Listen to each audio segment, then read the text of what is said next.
আপনারা দেখতেই পাচ্ছেন এখানে কিভাবে বালু তোলা হচ্ছে ড্রেজার দিয়ে। এটা কিন্তু আত্রাই নদী, ভিতরে ড্রেজার বসিয়ে সুন্দরভাবে কিন্তু বালুগুলো উত্তোলন করা হচ্ছে। আপনারা যদি দেখেন, তা দেখাই।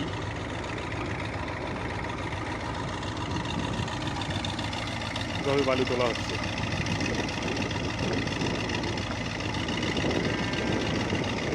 আপনারা বালু তোলার দৃশ্য।